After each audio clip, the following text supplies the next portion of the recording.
Hi everyone, my name is Enrique and welcome to another review. I still need one more week to give you my thoughts on the new Fantastic Four movie, and it's gonna take a lot of time for editing and recording. Sorry, it's taking me long to make this video, but I had a weekend vacation with my family to relax and enjoy a little bit of family time, so sorry if I don't give you the Fantastic Four movie that you want to talk about today. But that's family time that I need to recover. And on the subject of families, today I'm going to review the 2015 reboot of Fantastic Four. Whatever happens in the 2025 version of the movie when this video comes out, whether it's good or bad or just okay, trust me when I say that it's gotta be better from what we got 10 years ago. Directed by Josh Trank, this movie was considered not just the worst Fantastic Four movie, but it's seen as one of the worst superhero movies of all time till this day. Hell, even the director expressed his disapproval on Twitter by saying, and I quote, "A year ago I had a fantastic version of this, and it would have received great reviews. You'll probably never see it. That's reality though. Need I say more? Well, that's why I'm going to give you a context of the film and the behind the scenes issues. So yeah, that's my job. But hey, at least I get something out of this. So without further ado, let's explore the background of this film, shall we? As I mentioned in my previous review, the Fantastic Four movie rights were bought by Fox, and after two movies with the 2005 cast, they didn't make a third film due to the underperformance of its sequel. However, after the MCU exploded in popularity with the Avengers and the prospect of a superhero franchise seemed to be the future of cinema, each studio wanted to compete against Marvel and DC. Fox was no exception. They had both the X-Men and the Fantastic Four rights, meaning that they could build a cinematic universe around those characters. With the resurgence of X-Men with the film Days of Future Past, it meant that the first family of heroes could get a movie soon. They hired Josh Trank, known for his found footage film Chronicle, to be the director of the film, and up to it to be a reboot with a much younger cast. Scripts were rewritten and revised, there was too much studio meddling, reshoots were rushed, and that's what we got today. I'm not gonna lie to you people, after 10 years since this film came out, it is still painful to sit through, and you're going to find out why. So sit back and enjoy. This is my review of the plot of the Fantastic Four. The story follows four young scientists who gain superpowers after a failed teleportation experiment. They must learn to control their abilities and stop a powerful villain who threatens Earth. It's the exact origin story from the 2005 version, but with some changes. 1. Instead of a space exploration, it is a teleportation experiment that causes the four of them, as well as Dr. Doom, to have superpowers. 2. The government has more of a direct involvement into the plot. And number 3, this movie decides to take a slow burn before we see the Fantastic Four getting their superpowers. Which brings me to the first problem. The pacing of this movie is terribly slow. It takes 1 hour of this film to see the Fantastic Four getting their superpowers. For the first half of this film, we spend time looking into how Reed became a scientist, his friendship with Ben Grimm, how he became a scientist for the government, how he met Sue and developed her relationship with her, if you can call it that, how Victor got into the team, how Johnny got into the team. This movie has a terrible pacing when it comes to getting to the actual action, and the problem is that while I don't mind scenes of the four interacting with one another and how they develop all sorts of scientific facts and devices, it doesn't bring us any charm or humor. Instead, it's all boring scenes of exposition and all closed down into one big room without any lights, looking all gray and grim. Now let's talk about casting characters. For this case, I'm going to talk about the 6 characters that are in this film and discuss how they handle them. Let's begin with Franklin Storm, played by the late Reg E. Cathey. I will say, despite this film's problems, the only good thing that came out of all this is the performance of this wonderful actor. Franklin in this movie is the head scientist for the government, which allows him to develop the teleportation device and experiments, which allows astronauts to travel to other planets and other dimensions without using any rocket ships or any rocket fuels. He is wise, compassionate, and a good father. Franklin actually gives this film a touch of legitimacy considering the circumstances, and everything that he says is actually believable. Whenever he gives advice about science or any particular problem to the other characters, you believe it. The same cannot be said by Victor Von Doom, aka Dr. Doom, played by Toby Kebbell. Interesting fact about this. It was originally planned for him to be called Victor Dumashev in an attempt to make the character seem less cartoonish, and for whatever reason they kept the name Victor Von Doom in this film. And even knowing that, this is still a terrible performance. Victor in this film is just a know-it-all scientist who just doesn't want to help people and thinks that he needs to destroy the world because it doesn't deserve to be saved, and gives us a monotone speech of why, and they don't give us a good reason why he feels that way. Throughout the film, we just see this guy being a dick to everybody, and when he gets these amazing powers, he seems very disinterested. Not to mention, the look that they gave to Dr. Doom in this, it's not only embarrassing, it's horrible. It looks more like a crash test dummy than a legitimate supervillain. This is the second time that they give Dr. Doom powers without earning them or even developing them. Why is there a need for everybody in studios to give Dr. Doom powers when we know he doesn't need to? He can create magic and technology by himself. But he's not only that, he's also the ruler of its own country. And we don't see that in this film. And let's be honest, Toby Kebbell doesn't command any authority or any very authoritarian presence like the original Dr. Doom from the 2005 film. At least Julian McMahon looked the part and he was intimidating, guys. This version, it's just plain stupid. Now let's talk about the 4 main members of the Fantastic Four, starting with Ben Grimm, aka The Thing, played by Jamie Bell. He's not only Reed Richards' best friend, but he's also a game comrade and a good fighter. Sadly, the movie doesn't utilize Jamie Bell very well, and it's actually very short that we see Ben in this flick. The majority of the time he looks bored or even uninterested in to be in the movie. We see him become the Thing. Not only does he look very CG, but he looks very fake, and we don't get to see that very often. Not to mention that they remove his pants for whatever reason. I don't know. I cannot exactly know the reasons why the Thing doesn't have any pants on it, and it has caused the internet to go into a frenzy. And the worst part is that you picked a very good actor and you just do nothing with this guy. I can cut Ben Grimm from this film and you wouldn't even feel his presence. I've seen Jamie Bell in other movies like Billy Elliot, and let me tell you, this is a waste of a performance for a good actor. I really feel bad for him and for the rest of the cast of that matter, but him in particular because he deserves better, guys. But Jesus, I'm sorry, this is getting me frustrated, and I still remember through this day why I don't like this film. But let's just move on.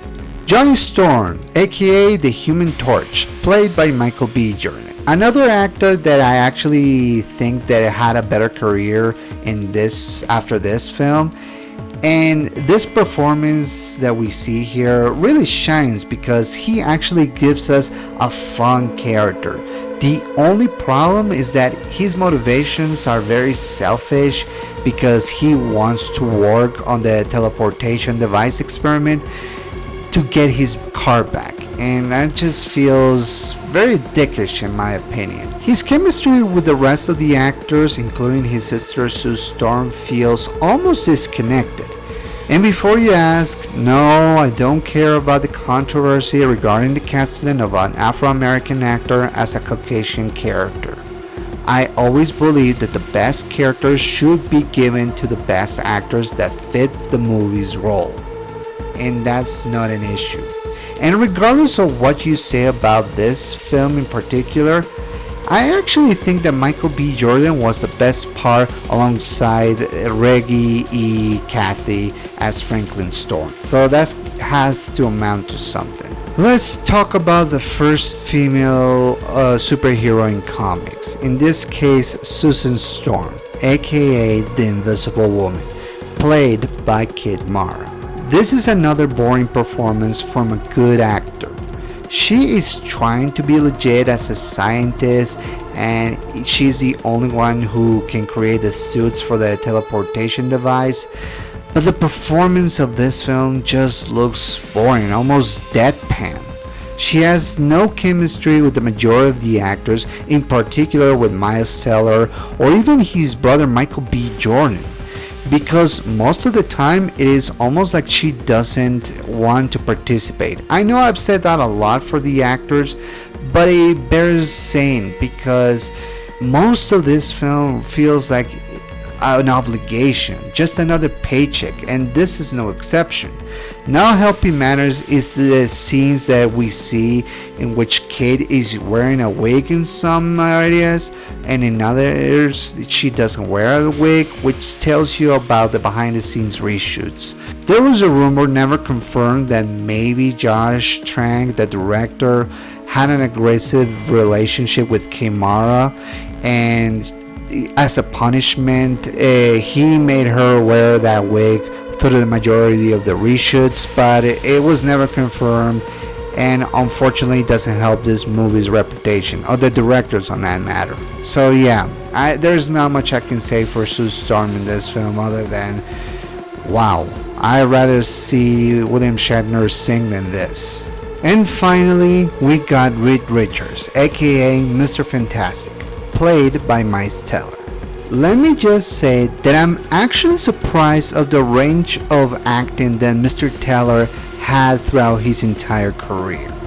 If you saw this guy in movies like Whiplash, you can see that he understands how drama works, how being in a situation that is intense can be very effective, and you need to respond in the right way. He's also very good at comedy, which is something that I actually enjoy from his acting. However, this is something that is not good in this movie, and I'll explain why it is. First of all, let me clarify who is Reed Richards for those who don't know. He's the man responsible for creating the teleportation device in this movie. He works for the government in order to transport not only their people to other planets, but also find other ways to acquire those samples from those places to their world.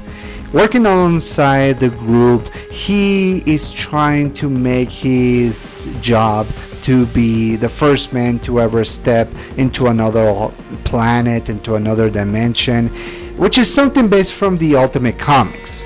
However, just like Ken Mara in this film, he's just dead wood. Despite the fact that we spend the majority of the time with his character, we don't learn his likes, his dislikes. We don't know how he is when he's happy or sad. And it's just not a good performance. Not to mention that they write Reed Richards in such a horrible way. This is a guy who gets drunk alongside the others and basically is the man responsible for all of them getting superpowers. He escapes from the facilities, and for a year he's trying to find a way to create a cure for their conditions, but away from the people. Almost like he found out something about the government, but we don't know what it is. We don't know what was the whole thing and why he should not help them create some cures for the others and for himself as well. You know, the powers of Miles Teller, of Reed Richards in this film are of stretching, right? He even uses his stretching abilities for a couple of scenes. But that's the extent of him using his powers. We don't see that very often. You almost forget that he can stretch. But yeah, this is not a good performance. Let alone, this is not a good interpretation of Reed Richards. Keep in mind, he's an actual good scientist, a super scientist if you will. They can create devices and artifacts and resolve all the problems without the need of fighting or throwing lasers at someone. He always thinks of solutions, and I don't get that from Miles Teller in this film. His performance gives this version of Mr. Fantastic just the bare minimum. He makes him look like just a naive kid who is way over his head. And it makes things worse. Not helping matters that the script that they give this guy is just horrible written. It's just not a good performance. I feel bad for Miles Teller for being part of this, but hey, that's part of the system. I'm sorry. Now, let's talk about production design and effects. And let me just say this for the record. This movie has some of the worst productions of all time. It looks generic, it doesn't look interesting, most of the time it relies on its CG effects, and even those look terrible.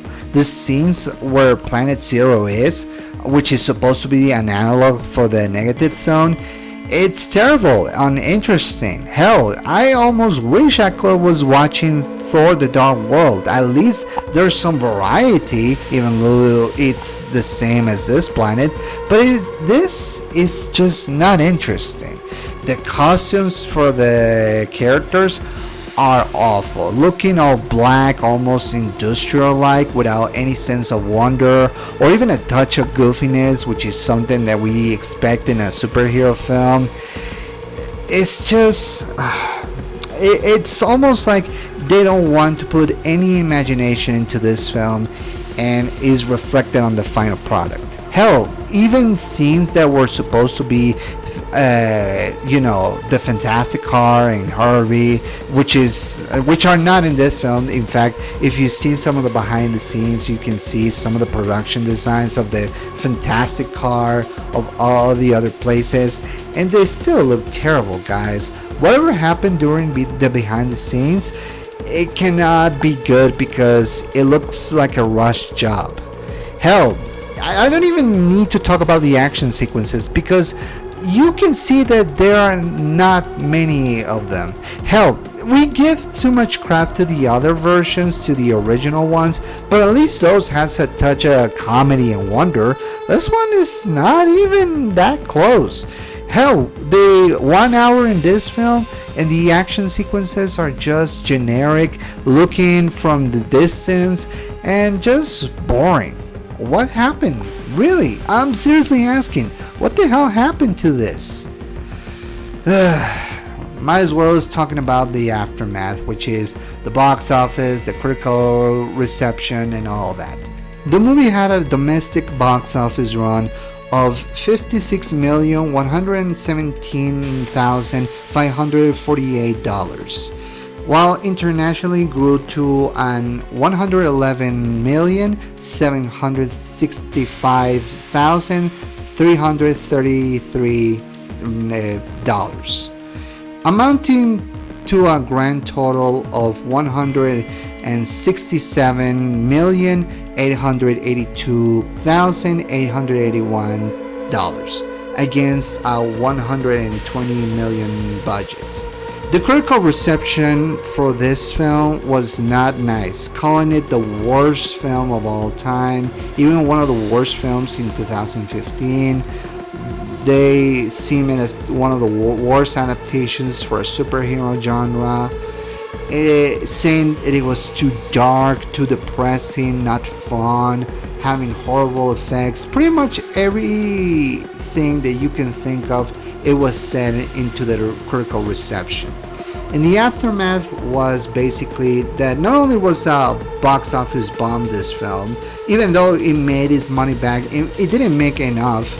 The studio decided to not going forward with more Fantastic Four movies, and the director Josh Trank was kicked out. Basically, he never worked into another movie ever again, at least not that I'm aware of. If there's another Josh Trank movie that I don't know about, well, it's gotta be away from Hollywood, because wow, this movie did not serve his reputation well. And even after 10 years of this film and seeing movies come and go, this is still be seen as one of the worst movies of all time. And after this fiasco, I cannot blame anyone to think that the Fantastic Four are the problem. Thankfully, right now we have another Fantastic Four that it looks and sounds that is replicating something from the original comics. So hopefully the movie that we see today is better. What else can I say? This is a terrible film. No matter how much you want to defend it, and I'm sure there are defenders of this film, probably want to tell me that it's an underrated classic, or basically that I'm an idiot because I didn't look close enough. And you're entitled of your opinion, guys. There's nothing wrong to liking a movie that not many people like, but you probably get something out of it. However, it is in my humble opinion that I feel that this is one of the worst adaptations for a superhero film that I've ever seen in theaters or anywhere else. And put it simply, it's just an empty void of nothing, and just one of the worst ways to adapt the Fantastic Four, which is not helping its reputation. Whatever happens, whatever your thoughts are on the reboot, it's gotta be better than this. But yeah, it goes without saying, you probably should not waste your time watching the 2015 Fantastic Four film. Oh, I'm sorry, the Fant4stic, because it's just not worth your time, guys. Just skip it. Don't watch it. Don't waste your time that you can do watching other things or doing something else. Instead, just ignore this film, guys. Just don't watch this. But hey, that's just my opinion. What do you guys think about the 2015 version of the Fantastic Four? Do you love it? Do you hate it? What do you think about the reimagining of this film? Let me know in the comment section. Don't also forget to subscribe to this channel and put the notifications up, because you're gonna get more videos. So I hope you guys enjoy it, and yeah, that's been my review. I'm Enrique, and I'll see you next time, guys. Peace.